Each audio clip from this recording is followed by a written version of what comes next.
refuse to lose. I'm built to win. Apply myself, I filled it in. No time for the doubt, they counting me out, I'm getting it in. Yeah. No time for no loss, I'm paying the cost, I'm in it to win. Yeah. Refuse. Mine, it can't be diffused. If you ain't thinking the same, then we playing by different rules. You can't see the vision, we living at different views. Until we complete the mission, keep getting up, never snooze. I walked a mile in my shoes, had the mind of a fool, chasing diamonds and jewels. Trust me, I was confused. Started minding my business and used my mind as a tool. Ended up finding my purpose and found the time to get to it. They told me I couldn't do it, they told me I couldn't make it. They sold it, could never break it. That's sadly mistaken. I need a piece of the pie, I want it so bad I can taste it. They told me like Toby, keep on running, toes they gon' take a few to lose.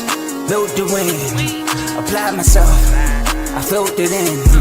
No time for the doubt, they counting me out, I'm getting it in. Yeah. No time for no loss, I pay for the cost, I'm winning to win. Yeah. Refuse to lose, I'm built to win. Apply myself, I filled it in. No time for the doubt, they counting me out, I'm getting it in. Yeah. No time for no loss, I'm paying the cost, I'm in it to win. Yeah. Refuse.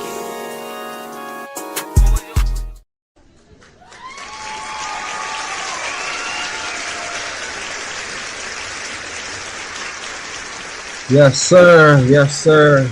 Hello. Welcome, everybody, to another episode of RBO. It's your boy Vaughn here to break down a couple of more playoff games that we just had last 2 days. We had about 5 games that we're going to talk about really fast. Before we get started, like, subscribe, and share this with anybody that's an NBA fan. We are heavy into the first round of the playoffs, and most of the series are tied up 1-1. Got a couple that are 2-0s right now, but for the most part, we got some good battles going on. Also, down low, you can become a member with the R2L family if you just click the link down low in the bio.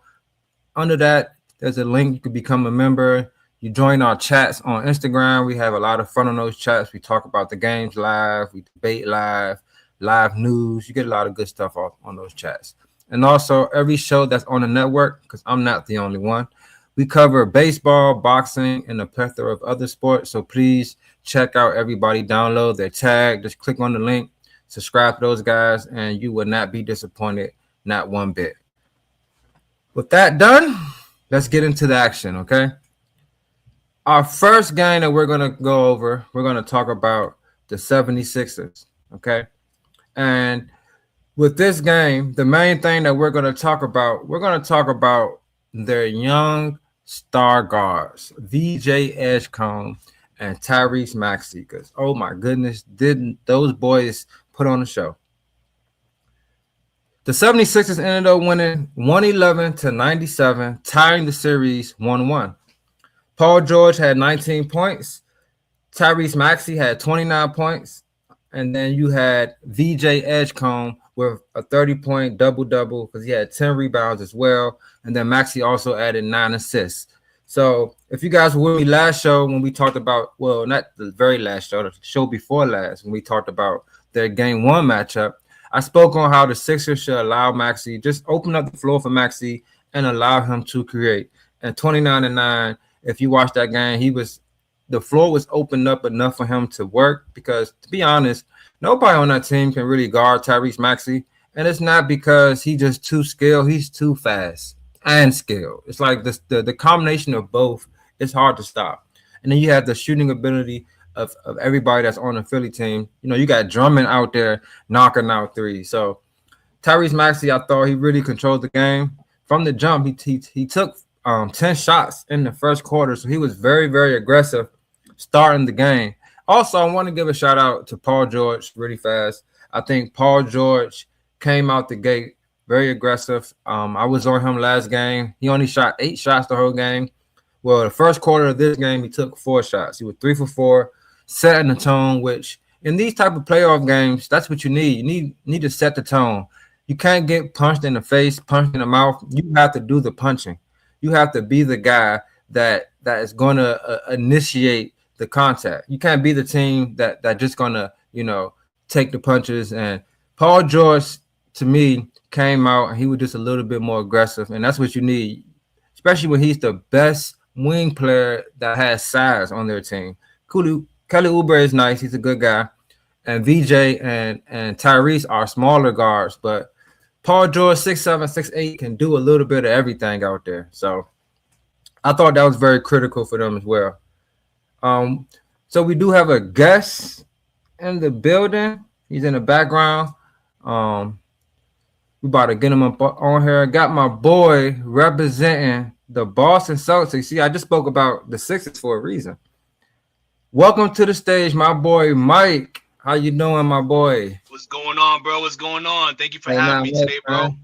Hold on, I gotta do it the proper way, my boy. Hold on, I do it the proper way. All right. Yeah, there you go. What's up, Welcome on RBO, my boy. So appreciate you. you had game 2 the other day. You know, you guys let the Sixers come in y'all building and tie the series up. So you're here. You say you had something to say. You a Boston fan. Let the people hear it. And as you know, I particularly was not, pleased by that performance. I feel like we can do better. And we all say, we've said it before. You said it about your squad. David said it about his squad. I'll say it about my squad. Live by the 3, die by the 3. We literally did not shoot well. We shot, what was it, like 33% that night or something like that. D White, he had like 9 points. Shooting was terrible. JB needs help. Jason Tatum needs help. Come on, it's a team effort. Everybody needs to get involved. We need Pritchard to step up. Come on, man. We got this tied up now. Let's go to Philly. Let's take care of business in this game 3. Come on, guys. Yeah, I'm with you on that, Mike. Just know it's funny. That was the first thing I was going to bring up about you guys. I was going to say, everything else was cool, but if you look at the 3 points, y'all shot 89 shots, and 50 of those shots were threes. And y'all shot 26%. Y'all hit 13 out of 50. That's what it was. And they shot 19 from 39, 49%. So that was really the difference in the game, to be quite honest. Absolutely. And of course, VJ just going nuclear, no one expected him to really come out there and drop 30. He's playing with a lot of confidence right now. And I think what happened was y'all put a lot of tension on Maxey and then Paul George that he kind of slipped out the cracks, It's like, and he's a very confident young player. He's the type of guy, you give him something, he's going to take it. And I feel like that's what that was a lot of yesterday. But speaking on the 3-point thing, what I recommend for you guys, I think that the tone should be set from your two best players, and that is attacking the basket. And because when they attack the basket, it opens up the floor for everybody else. What you think about that? 1,000%. We have to get in the paint, get Kaden involved, get guys like Luka Garza. Get them guys involved. Luka Garza is nice in the paint. I need Vooch to be better, bro. I need him to be better. You looked kind of like, out of it. He just didn't look like he was all in, in game 2. And that we really need him, especially when Kato's on the bench. And, you got Garza on the bench as well. Like, we need guys like Vooch and stuff to step up. We need those points in the paint. We can't be smoking layups. We noticed how in game 1, how the Sixers were smoking layups, and they cleaned that up somehow in the second game. Yeah. Now it's on us. We got to clean up how we're scoring. We got to clean up how, again, can't live by the 3 and die by the 3. If the 3 is not working, find out and do something else. Get a jumper, get a midi, get to the line. Do what you got to do, but just be aggressive on both ends of the floor. That's all we can do. What you think about this right here? So as I was watching the tail end of the game, I saw when Maxey was attacking, when Vooch was in. Vooch, I know a lot about Vooch because he played with us. He plays hard, but he's not a very good defender, not a good shot blocker. Guys do not fear him at all.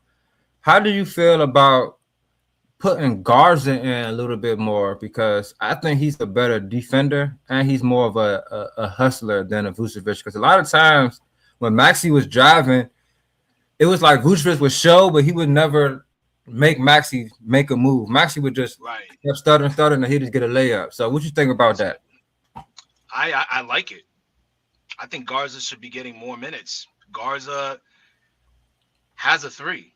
He's more Horford-esque in that sense than I say Vooch is. Vooch, he's not consistent from three. I don't know why he's taking the three. It's actually infuriating that he's taking the three-point shot, bro. And I feel like Garza will give you a nice 2 to 3 at least a game. You know what I'm saying? It may not be as consistent as say Horford was when he was with us, but he'll give you a nice 2 to 3, and he'll defend the ball. He's scrappy. He's more scrappy. Yeah. You know what I'm saying? As well as Kata.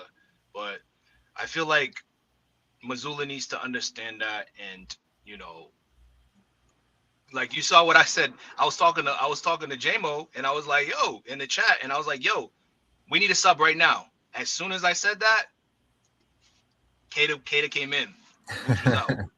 So it's like it's about knowing your squad and just knowing when it's time. You know what I'm saying? And I feel like Garza definitely falls under that more scrappy like role. He needs to be in more than I say Vooch in this for this team. Yeah, I agree with that because Philly is one thing about Philly. They can scrap. They're gonna scrap. They're gonna play defense. Oh, yeah. They're gonna play hard. Oh yeah. They're not the Charlotte Hornets. It's a team that's gonna go up and down, score. They're gonna play some ball. So yeah, I agree with you, man. You're going back to Philly.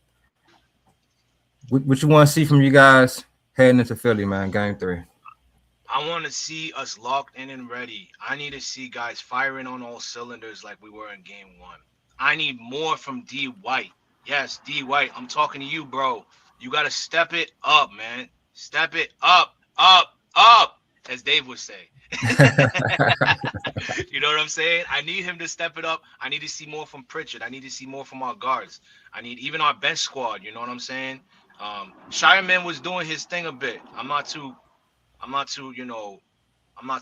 get too on him too intense because he was doing his thing.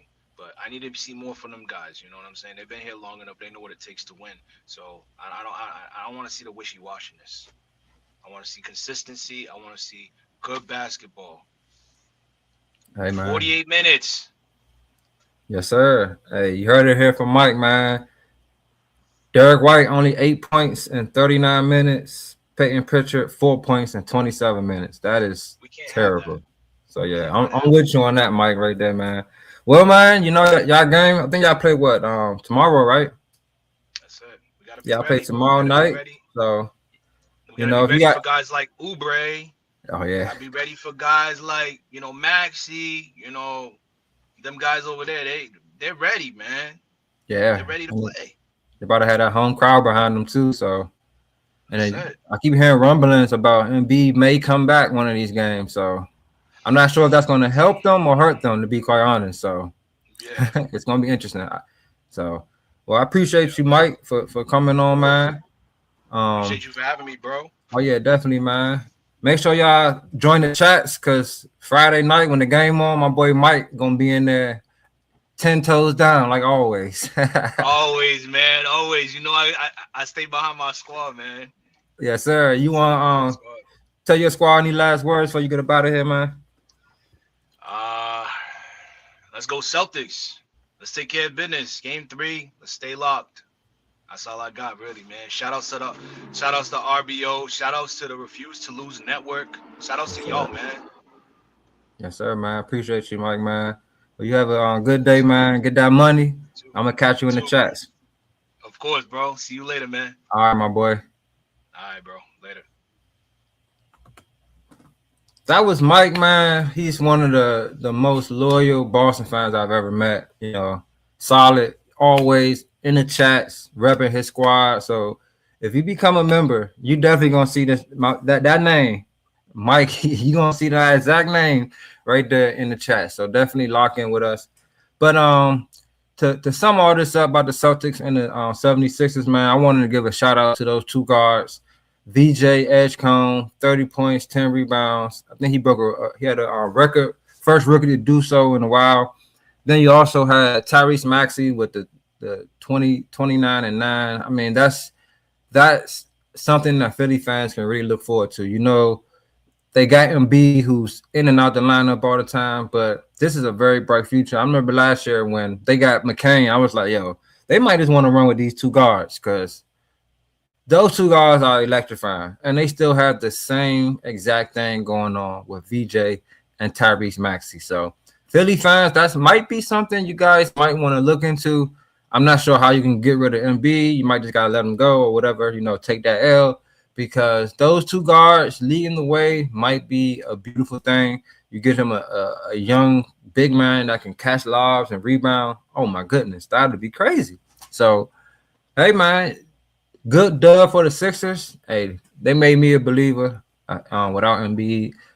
VJ definitely stepped up to the plate. We're going to see how the Celtics respond heading back to Philly.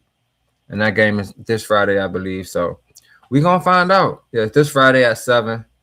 So next game, we're going to talk about really fast. We're going to get into – I think we're going to the west side right quick, y'all. We're about to go to the west side. And we're going to the Portland Trailblazers versus the San Antonio Spurs. This was a very unfortunate game for Spurs fans because Wemby did suffer an injury.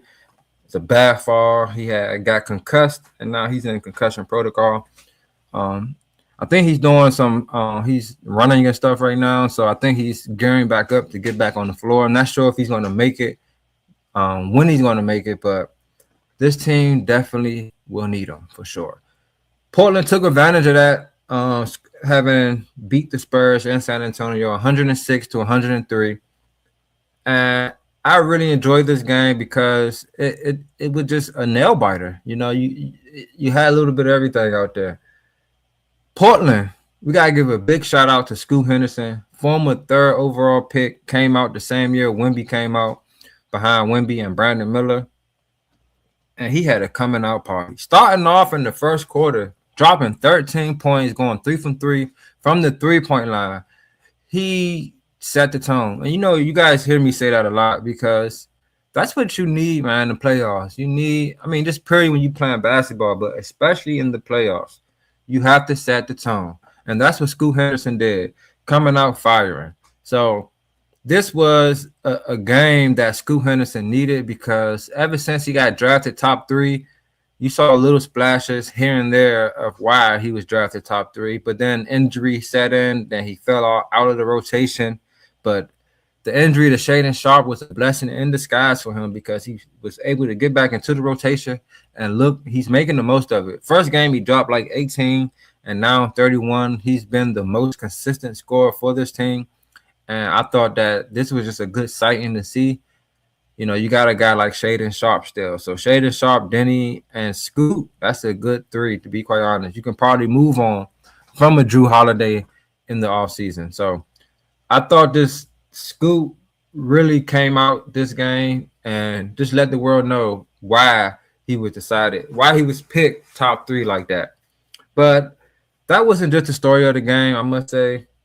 I think that later on in the game, the Spurs just couldn't buy a basket, man. It was one possession. Fox got like 2 or 3 looks and couldn't make none of them. Stephon Castle got to try out it, and then he airballed. So this team really missed Wemby down the stretch, someone that they can get the ball to and he can just get a straight-up bucket. But when Fox had the ball, this was a moment I thought Fox was going to step up. This would have been a critical win for the Spurs team to go up 2-0 without their best player heading back to Portland because they don't want to find themselves down 3-1 heading back to San Antonio because that's a bad territory to be in, to be quite honest. Because this Blazers team isn't as bad as people think. Led by Denny, Drew Holiday had a better game. I remember last game I said he has to play better. Can't come out there having duds. He didn't shoot the ball great, but later on in the game, he made a lot of key plays, made a lot of key passes that I thought that were very pivotal. He had finished with 16, 5 rebounds, and 9 assists. I thought that Donovan Clingan made his presence known a lot more, almost having a double-double, 9 points, 10 rebounds. Last game, he was a no-show. But the absence of Wembanyama is going to be very detrimental to this team because they have to find someone that they can rely on later on in the game that can get a good shot. And the Blazers made it very difficult to believe in those guys last night because during the crunch time, buckets came very hard to come across for the San Antonio Spurs. So this series is going to really determine. It's going to be determined by the health of Wemby, to be quite honest. If Wemby doesn't return, I'm not sure if they have a shot. Robert Williams off the bench, 5 from 6 from the field, 11 points, 9 rebounds, big game. And if you look at the other end, Cornette matched his intensity. It was just Wemby was out. So next game, we will see. That game is also Friday, and they go back to Portland. Shout out to Scoot Henderson putting himself back on the map in the playoffs. That's where you make your name, and he's taking advantage of that, man. So shout out to Scoot. Next game, moving on to the Lakers and the Houston Rockets. This Houston Rockets team is one of the worst teams you would want to watch, I must say. Before I go into this, I want to thank everybody that's tuning in with your boy. Keep hitting them comments, like, subscribe, and share to anybody that's an NBA fan because the playoffs are here. The Rockets lose another one to the Lakers, 101-94, as LeBron drops 28 points, 8 rebounds, 7 assists. Marcus Smart, 25 points, 7 assists, 5 steals. Luke Kennett, 23.6 rebounds and 3 steals. This Lakers team is just outplaying this Rockets team straight up. It's just straight up. You know, it's funny because we made a lot of jokes about the Lakers team, about how old they are. You know, they said they don't got no youth out there. They need some more, get a little younger. The 2 young guys, they got hurt. And this Rockets team is full of youth. And they had to go get a guy like KD, a veteran. But it seems like these young guys can't keep up with the old heads. Marcus Smart is out here looking like he back on the Celtics, going in for a run for a championship right now. 5 steals, 25 points, 5 steals, 7 assists. Marcus Smart, how many threes he hit? I think he hit like 5 threes on him too. Here we go, right here. Yes, 5 from 7 from 3. Ime Udoka is on a hot seat right now, I must say. I don't think he's getting fired or nothing, but he's getting exposed at a high level. LeBron James, what else can we say about him, man? 41 years old, and he's out here just dominating the game, almost averaging a triple-double in the playoffs once again. Shout out to him, man. I know a lot of times people want to say third option this and that, Reed, this and that, Austin Reed's better than this and that, this and that. Listen, I know right now if this was Austin Reed's leading this team, they'll be down 0-2. I guarantee you, 0-2. They'll be down 0-2. If Luka was leading this team, it might be 1-1. I don't know. Bron is different. Bron brings the best out of his teammates, man. And it's just been like that all his career. That's why I say it's going to be hard for another player to do what Bron used to do, carry a team by himself, because a lot of guys that dominate the ball now, they shoot a lot of threes. And that's one thing Bron don't do. He don't put your team in bad positions by shooting a lot of threes. He's going to attack the basket. He can do anything on the court to help. And that's why he's so great. But let's talk. This game is more about the Rockets because what is going on? They still don't understand their offense. They don't have an offense. KD, 23 points, 7 from 12 from the field. KD. Sengun shot more shots. Jabari Smith shot more shots. Tari Eason shot more shots than KD. Thompson only shot 2 less shots than KD. KD also had 6 rebounds, 4 assists, and 9 turnovers. The 9 turnovers came because Ime Udoka. This is so funny to me.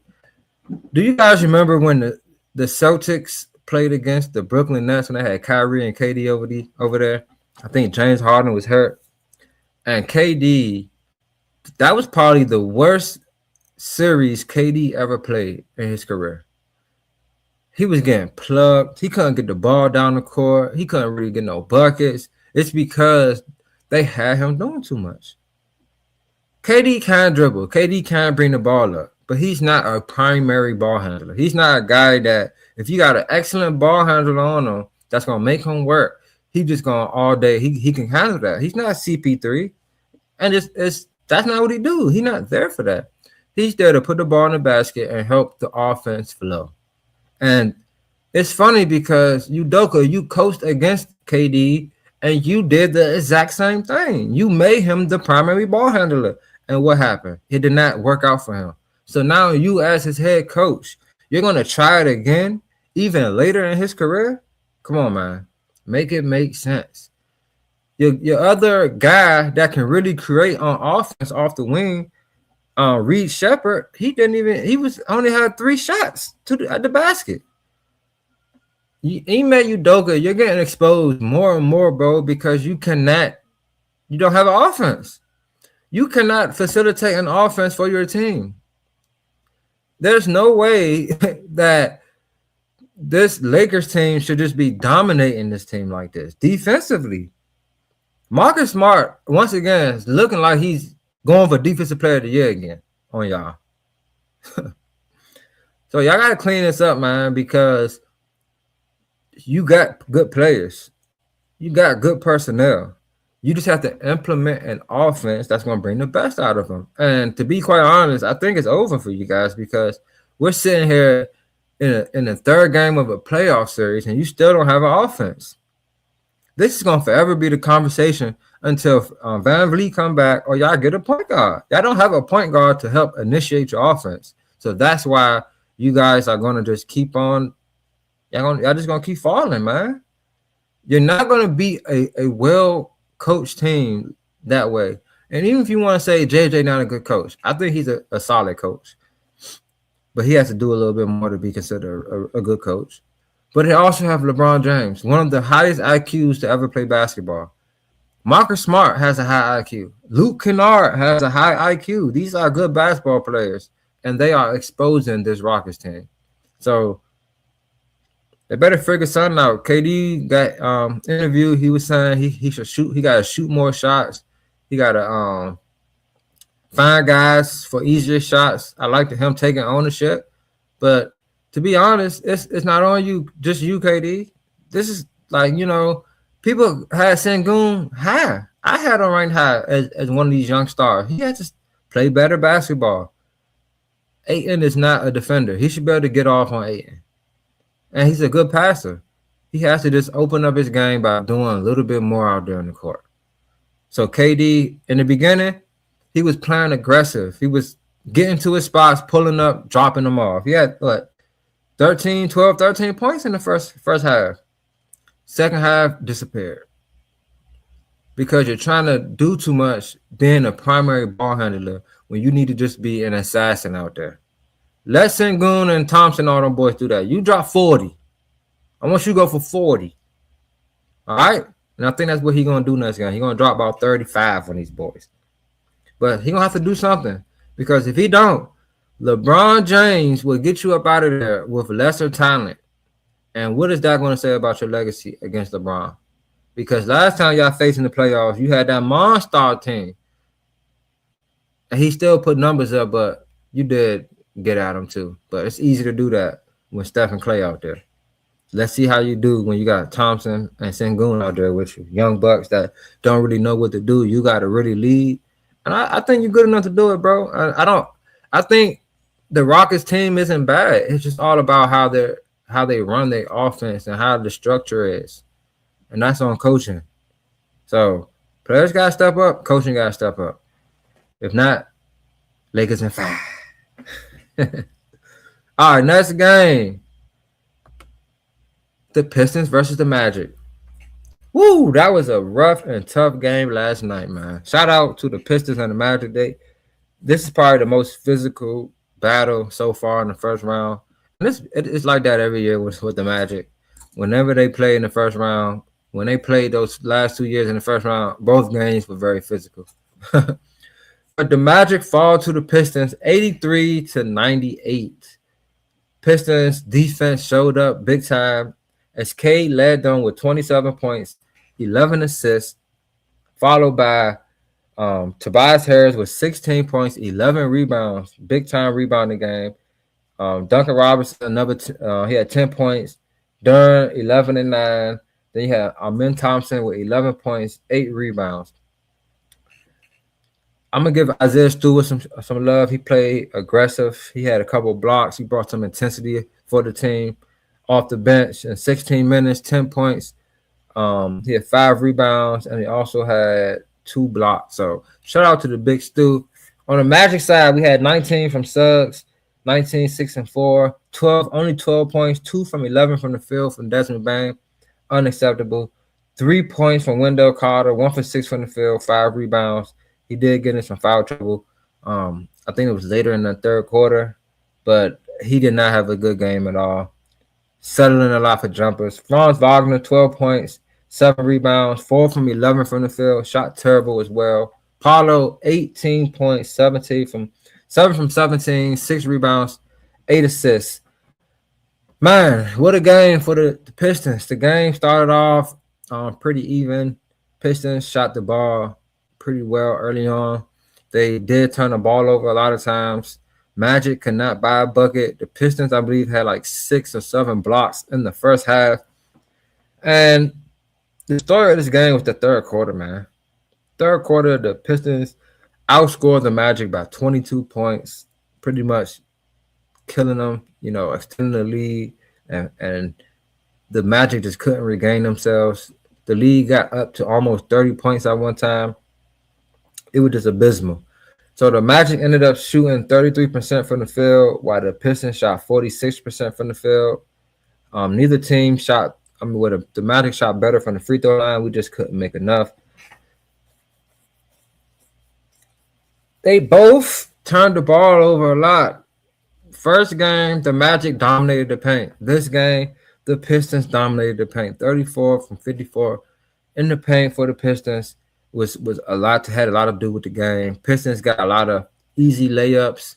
They got a lot of points at the basket, creating turnovers, blocking shots, getting out on the break.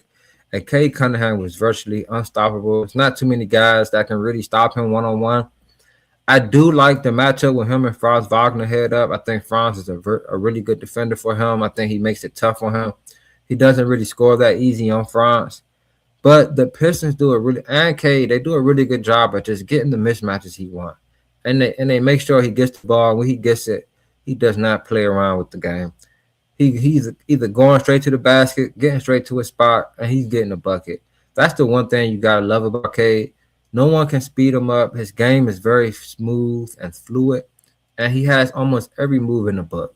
And he's an excellent passer. So it's when you have a guy like that leading your offense, it just makes everybody else around them better.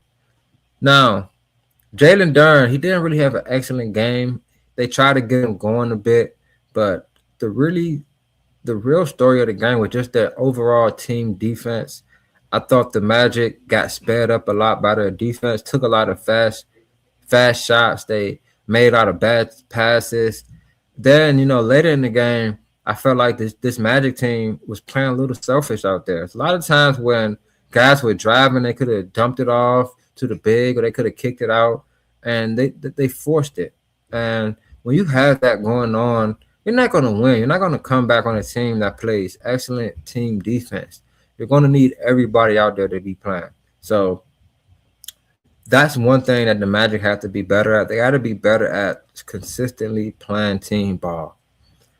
And also, the game plan for the Magic, I'm not sure why we didn't come out the way they came out the first game. Paulo's first couple shots were him in the mid-post first game. Not so much the case this game. This game, it was a lot of him on the perimeter. Not a lot of times he was in the paint. When he was in the paint, posted or mid-post, something good happened 9 times out of 10. So I think we got to get back to that. Paulo had to step up, and he had to set the tone. He had one moment in the game. It was like a series or two where he was very, very indecisive. Instead of him just going straight up to shoot, he's looking to pass. And you can't play like that in the playoffs, bro, especially on the away. when we're away. When we're away, we're gonna need our guys to step up, and you're our guy, so you got to step up. So for this Magic and this Pistons matchup, I thought that it was very physical. I think that the Magic already did their job by winning one home game. I mean, one road game in Detroit. Now all they have to do is defend home. And in the past, they played pretty well at home when healthy. If you recall back 2 years ago when they played the Cavs, they virtually blew them out every game at home. So if they can replicate that, then this Magic team should be moving on to the second round. But they gotta be consistent, man. They can't play one way one game and then switch it up and play differently a different game. And I just think that they gotta be consistent, man. But shout out to Cade Cunningham leading the way, just showing guys how good he really is. You know, I got a lot of flack early on in the year when I said I think he got more upside than Anthony Edwards, and he's kind of proving my point. Defensively, he can be better, but he did have a good block, and I just think he's a really good player. Hard to stop. He's very fluent. Like I said, got every move, can hit every shot, and he's just a dog. He wants it, and you can tell he wants it. But he does tend to have a lot of turnovers at times, but you would not expect it. You have to live with that when he's working with what he got. You know, there's nobody else that's really gonna get too many buckets. Tobias Harris did become a lot more aggressive in the second half. You know, I was in the NBA chat. Become a member so you can lock in the NBA chat. We do be having live debates during the game. Everybody watches, and it's pretty lit. But, you know, I talked about how Tobias wasn't aggressive in the first half, and he was.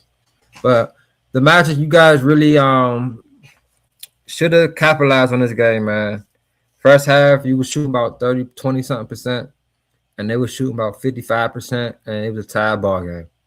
But third quarter, you got outscored by 22, and that was murder she wrote, because fourth quarter, you end up winning it by 7.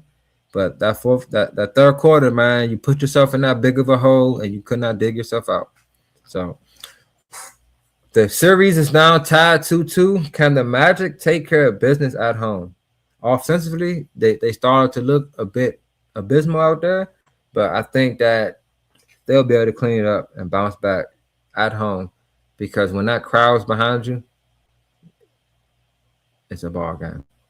But Paulo, you got to be better. The offense, a lot of this starts with you. A lot of it starts with you, bro. So that's all I'm going to say. All right. We're on to our final game, the game that was on last night. Man, Jalen Williams, man, you messed my parlay up last night. Took you for 5 rebounds, and you had 1. SGA had 5. But I already took SGA for 30 and 8. But hey, it's all good. All right. Thunder versus the Suns, man. If y'all know what I said about this, I think the Suns are going to get swept in this series. They are showing me a lot more fight than I expected, to be quite honest. OKC won 120-107, led by SGA dropping 37, 5 rebounds, 9 assists, and then Jalen Williams and Shet both chipping in with 19 points. Then on the other end, the big three from the Suns, they had a decent game. 30 points for Dylan Brooks, 22 for Devin Booker, and then Jalen Green with 21 points. Now, one thing about this OKC team, they're going to win the strength and numbers battle. And if you look at the box score, it kind of explains that. You get the 30, the 22, the 21 from Booker, Green, and Brooks.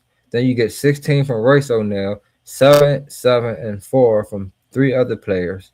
But they only play 8 players, and 7 of them played double-digit minutes. If you go to the Thunder's bench, they played 10 players, double-digit minutes, all of them. And 8 of them played over 20 minutes. So that already, when you have more depth, that gives you guys with more energy, guys that can. Casey Wallace did not score a bucket yesterday, but he played 21 minutes. He got 6 rebounds, 2 assists, and 3 steals. And that's where strength in numbers helps you. Because when you got a team, when all of them know what the goal is, they play cohesiveness, they got a leader, this is what you get. Now, the Suns didn't play a terrible game. The game was fairly close for most of the game. I think Devin Booker has to take more shots than 14. 7 from 14 from the field. That's a pretty efficient game. But the story of the game is the turnovers, man. Your two best players, Jalen Green, 7 turnovers. Devin Booker had 5. That's 12 turnovers amongst those two. But here's where they lost the game. Turnovers, not just them two, though. So that's 12 turnovers between them two. OKC had 10 turnovers as a team. They had 10. They only gave up 9 points off of turnovers. They lost by 13, right? That's the Suns, right? Well, they had 22 turnovers, and guess how many points they gave up? 22 points. What's the difference between 22 and 9? 13. And you lost by 13. So if you take care of the basketball, you just might have a shot at beating this team. But it's hard to say that because they go 10 deep and they got swarming defense. They got guys that can slide the feet, guys that are active, guys that play the passing lane. They double, they rotate. I mean, they're physical. So the Suns, you guys kind of changed my mind just a little bit about getting swept because despite, all the turnovers, you guys still only lost by 13. So coming at home, y'all are missing your big boy. What's my boy name? Williams. Y'all mix Mark Williams. Y'all mixing big boy Mark Williams. Y'all definitely need him out there. But I think Devin Booker has to do more out here, though. Dylan Brooks had a good game, but the best way to beat an OKC team is with tough shot making and good passing. You got to take care of the basketball. You got to make some tough shots. And I think Devin Booker should have the ball in his hand more because he's a tough shot maker that can pass. But he has to get more aggressive. I heard him speaking about the fouls and how the refs let OKC. It's the playoffs, man. Look, I'm a Magic fan. I was watching the Pistons game last night. I felt like, they was letting them boys get a little aggressive out there, pushing and grabbing and holding, but playoff basketball. That's how they've been playing all year. And I think the refs let teams play how they play. So you guys just got to adjust. And the big three just got to be the big three. And I think y'all might can get one. I'm going to give y'all one. But OKC is now up 2-0. They head back to Phoenix. Let's see if Phoenix can bounce back, man. See if Phoenix get them a dub. All right. So that's all the games we were going to recap.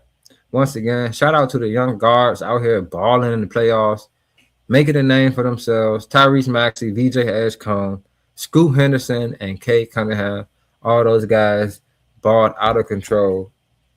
Out of control. And then if you head over, I can give a shout out to my boy Dylan Brooks and SGA as well. 30 balls. But today we have 3 more games. We have the Knicks versus the Hawks, which is a 1-1 series. Then we have the Cavs traveling to Toronto. Then we have the Nuggets traveling over to Minnesota. And this is the first time the home teams will be home. So it's going to be interesting to see how each team perform on the road and one at home. So give your predictions. You know how Vaughn do. I'm going to be on here tomorrow to give y'all my breakdown on what I think I saw and what I think went wrong and why and who and where. But make sure you like, subscribe, share this. Become a member. The link is down low. Also, tap in with all the different shows on the network. I want to say thank you guys for locking in with your boy. We got more episodes to do. Playoffs.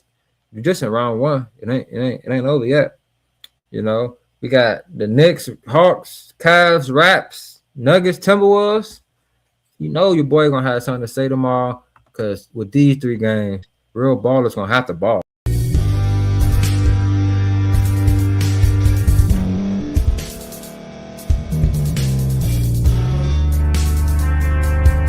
Thank you for staying to the end. If you're watching this on YouTube, please like this video, subscribe, And also hit that notification button so you can be notified next time we put out a video. If you're listening on any podcast platform, subscribe and hit that notification button, y'all, so you can be notified we put out another podcast audio. And last but not least, hit that share button. No matter what you're listening to or watching it, hit that share button and send it to somebody that you know that would love to watch this episode you just listened to. So once again, thank you for staying to the end, and we'll see y'all in the next episode.